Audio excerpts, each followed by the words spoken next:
Hey guys, and welcome back to another episode of Battlefield 4 in detail.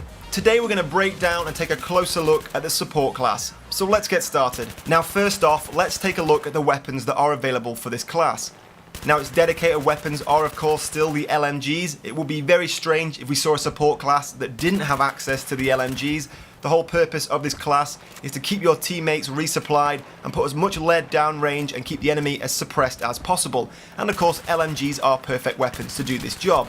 So we will be seeing the LMGs still just dedicated to the support class. Now as well as those weapons, the support class will also have access to the shotguns, the carbine rifles and the DMRs or designated marksman rifles, just as every other class in the game. Now I think the addition of the DMRs to the support class will make a massive difference to how this class can be used and how it will be played.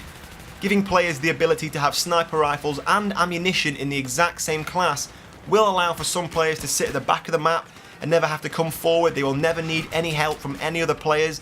They'll have all the ammunition they need and they will just sit at the back of the map with their sniper rifles. So I do think it's going to be interesting to see how the DMR weapons with the support class plays out.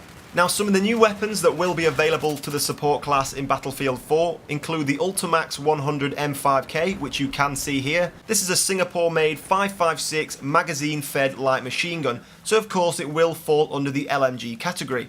On top of that, we will also have the pump action magazine fed 12 gauge Chinese Hawk 12 shotgun. Now this is a weapon that I have covered on a previous video and you can see on the screen here. Now just like the other classes in the game, when it comes down to customizing your weapon, you do have 4 categories to work from. You have optics, barrel, accessory and underbarrel. Now let's move away from the weapons and take a look at the gadgets that will be available to the support class. Once again we will be seeing the return of the claymores in Battlefield 4, something a lot of people will not be pleased with.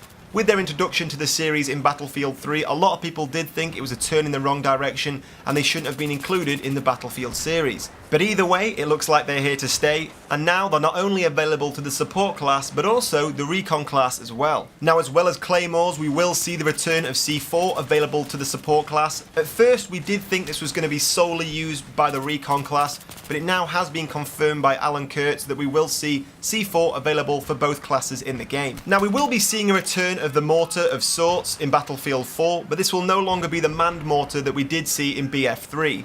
Instead, this is now a remote controlled mortar, so a player can set this mortar up and then carry on fighting with his squad, pushing up and taking objectives, and then can indirectly call in fire support using his minimap or his battle screen. Now of course, the support class would not be the support class without access to the ammunition. Now in Battlefield 4 we are going to see 2 different types of ammo packs available. We're going to have the more traditional ammo packs that we see in Battlefield 3. You throw them on the ground and anybody within a certain vicinity will be given ammunition. And we will see the smaller ammo pouches available as well. Now these are single use and you can give them to a soldier, which means he will replenish his ammo whilst he's on the move. Now as you can see here, one of the most interesting additions to the support class is the inclusion of the US XM25. Now this is a 25mm airburst grenade launcher, and this means you can fire grenades over your enemies' heads who are hiding behind cover, and using the airburst grenades it will shower down shrapnel onto them and you can kill your enemies from behind cover. So this is going to add a really new aspect and interesting gameplay feature to Battlefield 4. And that wraps up all the information that I do have available for you guys today. I hope you did enjoy the video. If you did, hit me up with a like and a comment below. It does help me out a lot. And in the meantime guys, thank you for watching and I will see you soon.